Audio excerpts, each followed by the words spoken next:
After the ceasefire, why Gaza's suffering is not over and the world must stop pretending it is. The word ceasefire is meant to offer a valley of relief between two mountains of violence. Yet in Gaza today, the word has become a cruel punctuation mark, a pause in the killing that pretends to be an end. The pause itself, brokered, touted, celebrated, exposes a grim truth, that a rosette of signatures and a timetable cannot repair the structural violence that produced this catastrophe or protect the living. For the people of Gaza, the ceasefire has not been a pathway to recovery. It has been the latest illusion in a long series of broken promises. What passes for peace is too often simply a lull that enables the killing, the starvation, the dispossession, and the bureaucratic cruelty to continue under another name. From October 2023 onward, Gaza has endured a campaign of violence whose human toll is staggering and whose effects will shape a generation. Independent researchers and humanitarian bodies have documented casualty and injury totals so high that they are difficult to comprehend. Tens of thousands killed, many more wounded, and widespread destruction of homes, hospitals, and infrastructure.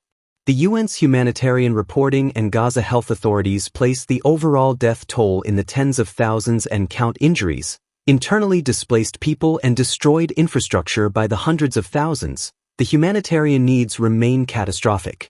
It is one thing to measure deaths and injuries on a spreadsheet. It is another to watch entire neighborhoods stripped of life and meaning, schools emptied, market stalls reduced to rubble, hospitals rendered non-functional, and families without water, electricity, or secure access to food. Independent academic analyses and humanitarian studies underline that the damage is not ephemeral. Entire systems that sustain life have been fractured or destroyed. The long-term consequences will include malnutrition, chronic illness, trauma, and the collapse of civil services for years to come. A ceasefire that is meant to protect civilians must be judged by whether civilians are, in fact, protected. For many Gazans, the recent pause simply masked a steady continuation of lethal harm. Reports since the ceasefire was announced document continued killings, new strikes, and fatalities resulting from restricted aid and medical evacuation shortfalls. These are not isolated incidents. Multiple reputable outlets and humanitarian monitors have documented lethal incidents and alarming obstacles to life-saving assistance even after the ceasefire went into effect. A temporary fall in headline violence cannot hide the pattern. The most vulnerable remain exposed. If the ceasefire is to mean anything, it must be accompanied by unimpeded, verified, and sustained humanitarian access. Instead, Gaza has faced what aid agencies characterize as chronic blockages: convoys delayed, permissions withheld, and supplies insufficient for basic survival. The denial, or complicated, slow permitting, of aid consigns civilians to slow, preventable death. The moral calculus that tolerates the reduction of children and the elderly to bargaining chips is a stain on the conscience of every government that sits silent while conditions deteriorate. There is a dangerous rhetorical sleight of hand underway in some corridors of power.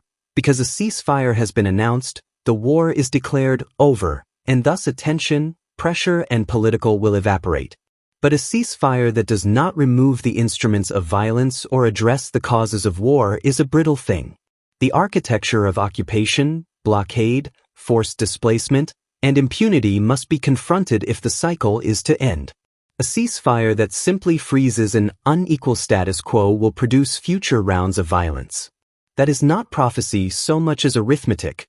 When the underlying grievances, legal violations, and structural constraints remain, the probability of renewed conflict is high. Let us be unambiguous about culpability without confusing critique with collective condemnation. International law and standards demand that civilian life be protected in armed conflict. The repeated destruction of civilian infrastructure, schools, hospitals, places of refuge, and the extraordinary civilian death toll raise urgent legal and moral questions that require independent, transparent investigation. Human rights organizations and observers have documented patterns that should be scrutinized. Whether force has been proportionate, whether distinction between combatants and civilians was sufficiently respected, and whether measures were taken to minimize civilian harm. Where evidence suggests violations, states and international bodies must insist on accountability. Beyond legal argument lies a political responsibility that democracies, coalitions, and major powers cannot evade. Powerful states that provide diplomatic protection, military support, or political cover to parties who carry out or enable mass harm share a portion of responsibility for the consequences of these actions. Silence, selective outrage, and transactional diplomacy that prioritize short-term strategic alignment over human life are morally untenable and geopolitically self-defeating. When the international community's reaction is measured by strategic convenience rather than human necessity, it forfeits both moral authority and the possibility of genuine conflict resolution. The ceasefire negotiations themselves reveal disquieting asymmetries. Deals framed as humanitarian or as steps toward reconstruction often lack enforceable guarantees. Who will ensure the withdrawal of occupying forces? Who will protect civilians returning to the razed neighborhoods? Who will rebuild hospitals and water systems if funds and oversight are controlled by actors with distrustful track records? Without independent verification mechanisms, reconstruction pledges risk becoming rhetorical balm for a traumatized world rather than the practical basis for recovery. The history of promises to Gaza, pledges of aid, reconstruction plans, and political solutions delayed for years should make us skeptical of any agreement that lacks robust, enforceable safeguards and real, independent oversight. We must also dismantle the dangerous normalization of children's deaths as an inevitable side effect of war. When the public conversation accepts that collateral damage will include large numbers of minors, it abandons one of the few remaining moral red lines in international life. The death of a child in Gaza is not a statistic. It is a fundamental failure of international protections and of any moral order that claims to value human life equally. The ease with which some commentators and policymakers rationalize or minimize these deaths speaks to a corrosive double standard in global politics. Accountability should be more than a moral slogan. Independent international investigations, conducted with full access and legal authority, are essential. These investigations should not be shaped by the politics of the moment or by the constraints that allowed these tragedies to unfold. If there are credible allegations of violations of international humanitarian law, they must be investigated impartially, and perpetrators, whether individual commanders, political leaders, or institutional actors, held to account through appropriate judicial mechanisms. International law exists precisely for moments like this. To treat it as optional is to invite further lawlessness. Yet legal mechanisms alone will not stop the suffering. Political leverage and civic pressure matter. Civil society, parliaments, and electorates in countries that support military action with political endorsement or material assistance must demand transparency about how decisions are made and insist that support be conditioned on strict human rights safeguards. Policymakers cannot be allowed to abrogate responsibility behind the comforting cover of security rhetoric while ordinary people in Gaza bear the costs.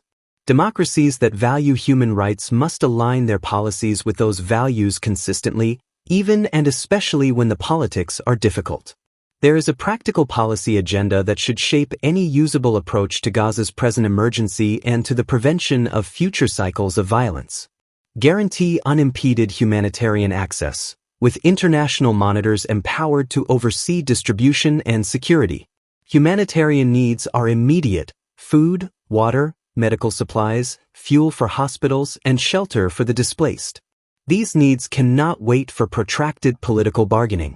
The United Nations and impartial humanitarian organizations must be allowed to operate without obstruction, create a durable protection mechanism for civilians, overseen by an internationally mandated body with enforcement capacity, not as an occupation, but as a neutral guarantor of safety while political solutions are negotiated. Ceasefires without such protection are fragile and easily broken. Launch an independent, internationally mandated investigation into alleged violations of international humanitarian law and ensure its findings inform accountability processes. Impunity breeds repetition. Institutions charged with upholding law and rights must be strengthened, not sidelined. Tie reconstruction financing and political recognition to concrete benchmarks. Verified civilian protection, the return of displaced persons under safe conditions, and transparent oversight that prevents graft and nefarious control. Reconstruction without rights and accountability risks enabling new structures of domination, reaffirm and reconfigure diplomatic engagement to address root causes, blockade, statelessness, and the lack of political avenues for Palestinians. Any sustainable peace must include a political horizon that gives Gaza's people agency and security. Without such a horizon, ceasefires will remain brief lullabies before more suffering. The moral challenge for the international community is to treat Gaza as more than a humanitarian problem to be managed by rote. Gaza is a political reality created by decades of failed diplomacy, occupation policies, and waves of violence. Treating the present moment as merely a law enforcement problem or as an episodic humanitarian crisis obscures the structural transformations that are necessary to prevent a recurrence. Finally, the language we use matters. Describing Gaza as a place where the only right left to civilians is to die is morally accurate to describe the lived experience of many, but if we accept such statements as inevitabilities, we become accomplices in the very resignation that enables further harm. Outrage must lead to action. Mourning must demand change. Witnessing mass death in the 21st century requires more than statements of sorrow.